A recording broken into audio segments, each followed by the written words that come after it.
आप सुन रहे हैं जगत गुरु तत्वदर्शी संत रामपाल जी महाराज द्वारा लिखित पुस्तक जीने की राह का पेज नंबर 153। काल का जीव सद्गुरु ज्ञान नहीं मानता। कोयल काग का उदाहरण। कोयल पक्षी कभी अपना भिन्न घोंसला बनाकर अंडे बच्चे पैदा नहीं करती। कारण यह कि कोयल के अंडों को कौवा खा जाता है। इसलिए कोयल को ऐसी नीति याद आई कि जिससे उसके अंडों को हानि न हो सके। कोयल जब अंडे उत्पन्न करती है तो वह ध्यान रखती है कि कहां पर कौवी यानी फीमेल क्रो ने अपने घोंसले में अंडे उत्पन्न कर रखे हैं। जिस समय कौवी पक्षी भोजन के लिए दूर चली जाती है तो पीछे से कोयल उस कौवी के घोंसले में अंडे पैदा कर देती है और दूर वृक्ष पर बैठ जाती है या आसपास रहेगी। जिस समय कौवी घोंसले में आती है तो वह 2 के स्थान पर 4 अंडे देखती है। वह नहीं पहचान पाती कि तेरे अंडे कौन से हैं, अन्य के कौन से हैं।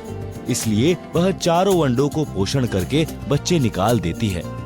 कोयल भी आसपास रहती है। अब कोयल भी अपने बच्चों को नहीं पहचानती है क्योंकि सब बच्चों का एक जैसा रंग यानी काला रंग होता है।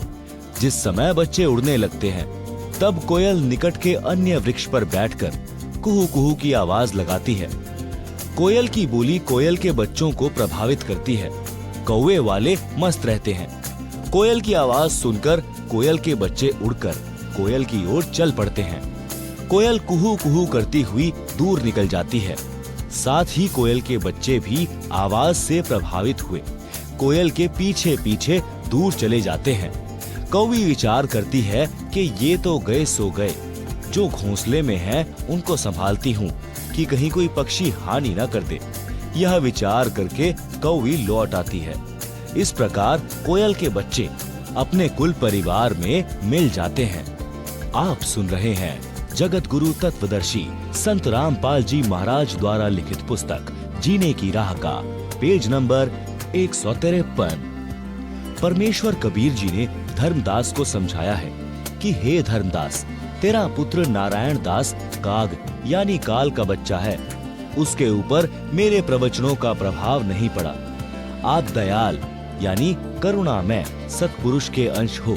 आपके ऊपर मेरी प्रत्येक वाणी का प्रभाव हुआ और आप खींचे चले आए। काल के अंश नारायण दास पर कोई असर नहीं हुआ। यही कहानी प्रत्येक परिवार में घटित होती है। जो अंकुरी हंस यानी पूर्व जन्म के भक्ति संस्कारी जो किसी जन्म में सद्गुरु कबीर जी के सत्य कबीर पंथ में दीक्षित हुए थे परंतु मुक्त नहीं हो सके, वे किसी परिवार में जन्मे हैं। सद्गुरु की कबीर जी की वाणी सुनते ही तड़फ जाते हैं। आकर्षित होकर दीक्षा प्राप्त करके शिष्य बनकर अपना कल्याण कराते हैं। उसी परिवार में कुछ ऐसे भी होते हैं जो बिल्कुल नहीं मानते। अन्य जो दीक्षित सदस्य हैं उनका भी विरोध तथा मजाक करते हैं। वे काल के अंश हैं। वे भी नारायण दास की तरह काल के दूतों द्वारा प्रचलित साधना ही करते हैं। पृष्ठ 161 अनुराग सागर का सारांश। कबीर परमात्मा ने कहा कि हे धर्मदास, जिस प्रकार शूरवीर तथा कोयल के सुत यानी बच्चे चलने के पश्चात पीछे नहीं मुड़ते, इस प्रकार यदि कोई मेरी शरण में इस प्रकार धाय यानी दौड़कर सब बाधाओं को तोड़कर परिवार मोह छोड़कर मिलता है तो उसकी 101 पीढ़ियों को पार कर दूंगा। कबीर भक्त बीज होए जो हंसा, तारू तास के एकोतर बंशा। कोयल सुत जैसे शूरा होई, यही विधि धाय मिले मोहे कोई। निज घर की सुरती करे जो हंसा, तारों तास के एकोतर बंसा। हंस यानी भक्त लक्षण। काग जैसी गंदी वृत्ति को त्याग देता है तो वह हंस यानी भक्त बनता है। काग यानी कौवा निज स्वार्थ पूर्ति के लिए दूसरों को अहित करता है।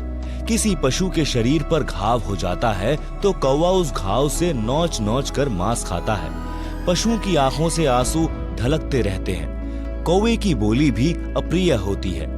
हंस यानी भक्त को चाहिए कि अपनी कौवे वाला स्वभाव त्यागे, निज स्वार्थवश किसी को कष्ट न देवे, कोयल की तरह मृदु भाषा बोले। ये लक्षण भक्त के होते हैं।